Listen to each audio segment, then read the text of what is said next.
नमस्कार स्टूडेंट्स।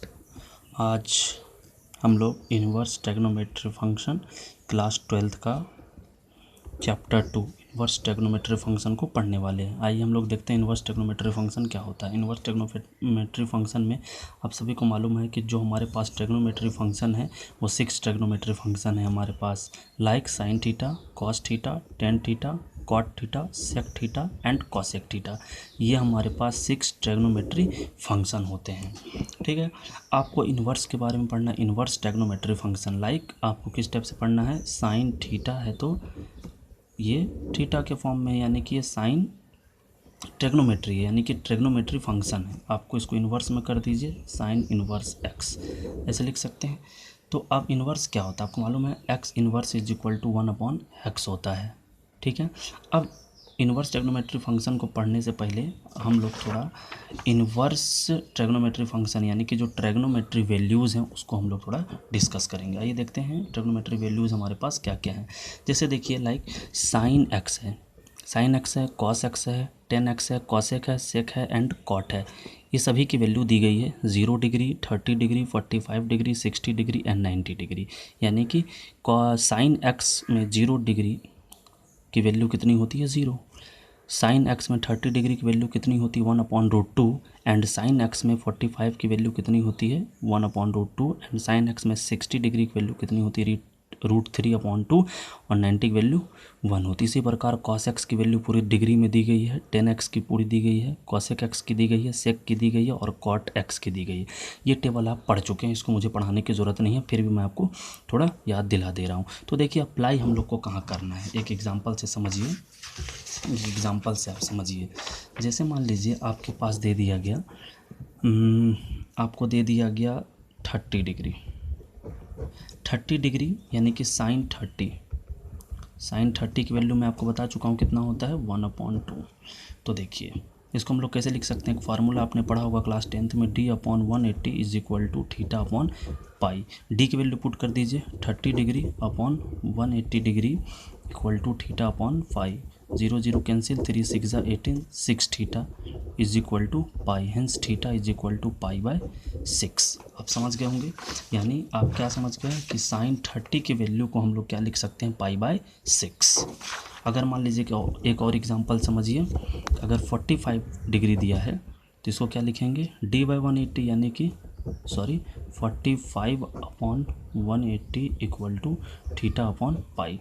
तो देखिए कैंसिल कर दीजिए इसको, ये किससे कैंसिल हो जाएगा, 3 से, 15 टाइम में कैंसिल होगा, ये 3 से कैंसिल होगा तो 60, फिर 3 से 15 1 जा 15, 15 4 जा 15 से डायरेक्ट कैंसिल कर दीजिए तो 4 थीटा इज इक्वल टू कितना आ गया, pi, hence theta is equal to π/4। तो ये रेडियन वैल्यू आप सबको मालूम है, क्लियर है।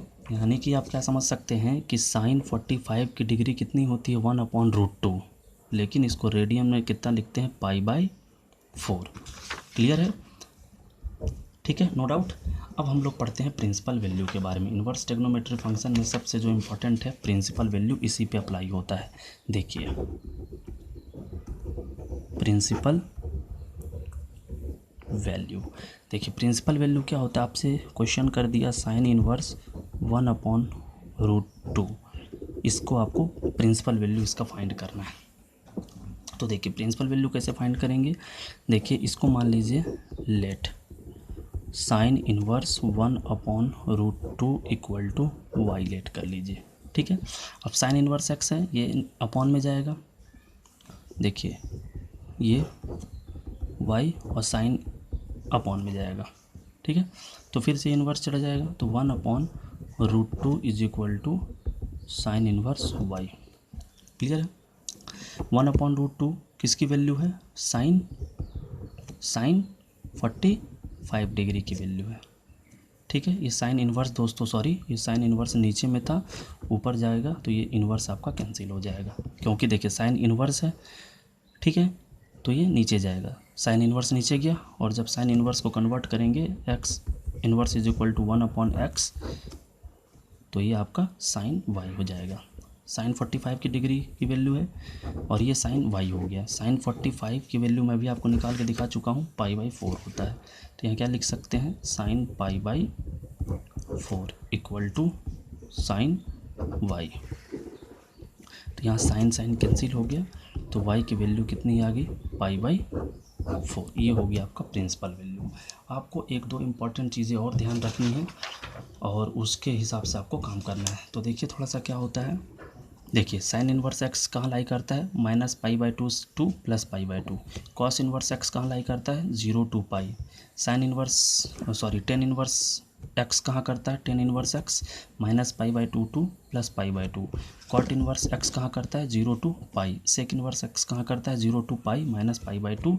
एंड कॉसेक इनवर्स एक्स कहाँ करता है, -π/2 to +π/2 and 0।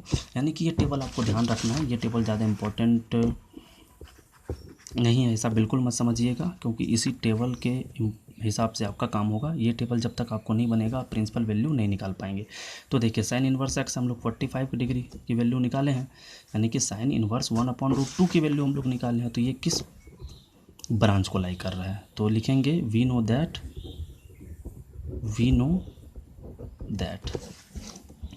The value of π/4 is lie on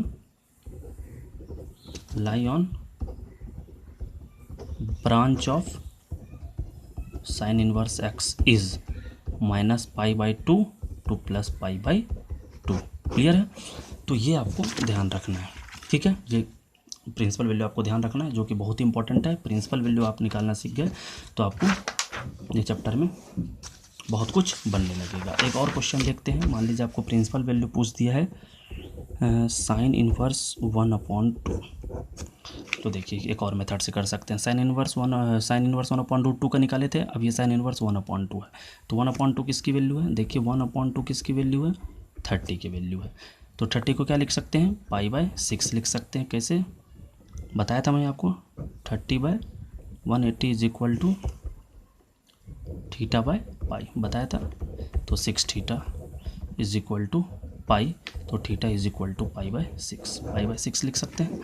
तो अब देखिए लेट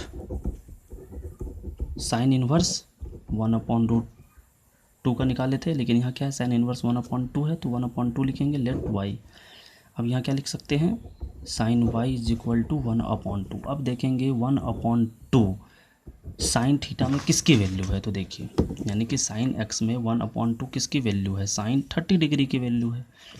तो और 30 डिग्री को हम लोग रेडियन में क्या लिखे हैं, π/6 लिखे हैं। तो यहाँ क्या हो जाएगा, sine y equal to sine π/6। Sine sine cancel, y is equal to π/6, ठीक है।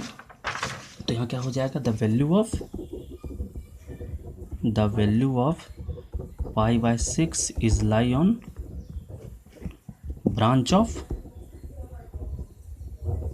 Sign inverse -π/2 to +π/2। ये हो गया आपका आंसर। तो क्लियर है, आशा करता हूँ आपको समझ में आ गया होगा। बहुत इंपॉर्टेंट है आगे की वीडियो के लिए, और आगे के जो क्वेश्चन के एक्सरसाइज हैं 2.1 में और 2.2 में, इसी प्रकार से जो आगे हैं हम सब देखेंगे। इसी प्रकार से मैं आपको वीडियो प्रोवाइड कराता रहूँगा। उम्मीद है आपको समझ में आ गई होगी, और इससे रिलेटेड जो भी डाउट्स हों उसको मैं नेक्स्ट क्लास में डिस्कस करूँगा। और आपसे उम्मीद है आपको वीडियो अच्छी लगी होगी, तो चैनल को लाइक कर दीजिए, और वीडियो को लाइक कर दीजिए, और मेरे चैनल को सब्सक्राइब कर दीजिए। Thank you.